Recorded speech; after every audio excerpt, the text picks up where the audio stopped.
wondering how Japanese women went from traditionally wearing kimonos to wearing modern Western clothing, then this is the video for you. There was an episode in history, not extremely well known, that will enlighten on the causes that have pushed a form of westernization and modernization, so to speak, of Japan in the last century.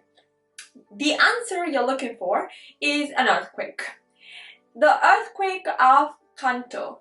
That is the episode in history that changed clothing and fashion and much more in Japanese history and killed the tradition of kimonos, of wearing kimonos. It was the 1st of September in 1923 when Kanto in Japan was devastated by an earthquake that has been calculated to be on a scale Richter between 7.9 and 8.2. And the result of the earthquake was 100,000 victims and 578,000 homes completely destroyed and 2 million displaced. In the Japanese tradition, an earthquake is considered to be generated by the restless tail of Namatsu, who's a catfish, who is escaping control of the god Kashima. And the god Kashima is a rectifying god. So whenever the catfish escapes that control, there's a rectifying god that is there mostly to punish and, enlighten people on a new direction, on a new path to take. And earthquakes have always been considered, and that also extends to Japan, as a punishment for the evil conduct of the society.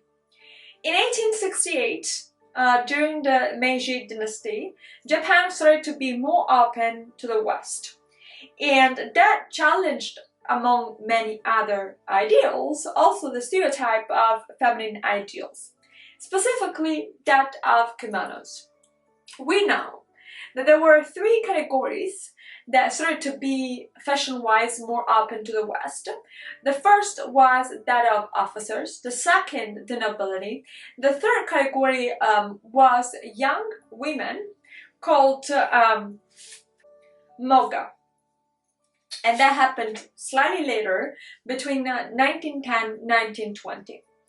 So we are on the 1st September in 1923, and the earthquake happens. It shattered buildings, triggered panic. It was 12, so people were at home for lunch.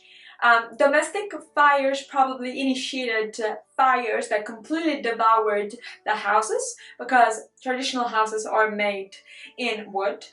Consequent to the earthquake, also a 12-meter high tsunami hit Sagami Bay from the ocean, and the results were devastating. The energy that was released, that was unleashed in this earthquake, has been compared to 400 atomic bombs. Now, what, of course, happened rhetorically is that politicians, journalists, Shintoist priests, and public opinion all considered this to be a punishment for the modernization of Japan. However, something parallel but also paradoxical to this type of public opinion happened.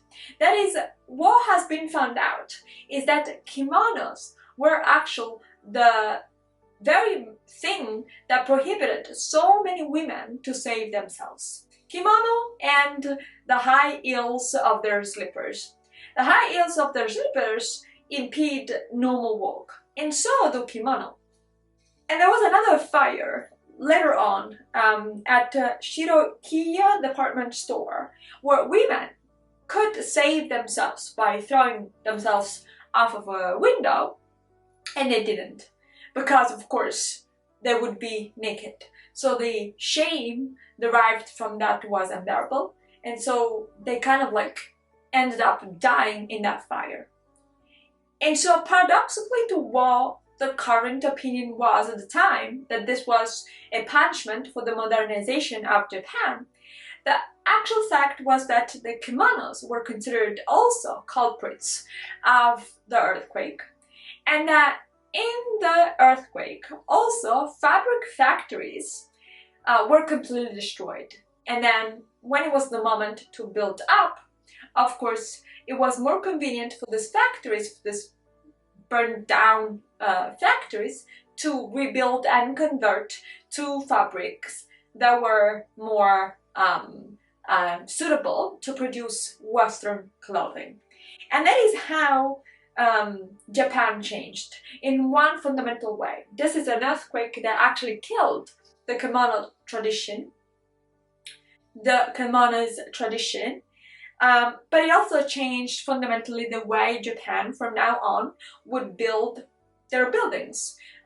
So by avoiding wood that is easily set on fire, by creating a type of architecture that allows oscillations so that building can remain intact despite an earthquake, and by, of course, also enlarging the streets and making them larger in a way not to kill, you know, in a situation of emergency, people, when all the people overcrowd the streets and reverse into the streets to avoid being killed by an earthquake.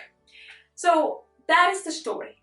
Why Japan changed and became more modern compared to their tradition, but became in general more westernized, certainly depends and sinks its roots in the Meiji dynasty, but it also depends on an earthquake that devastated Kanto in 1923.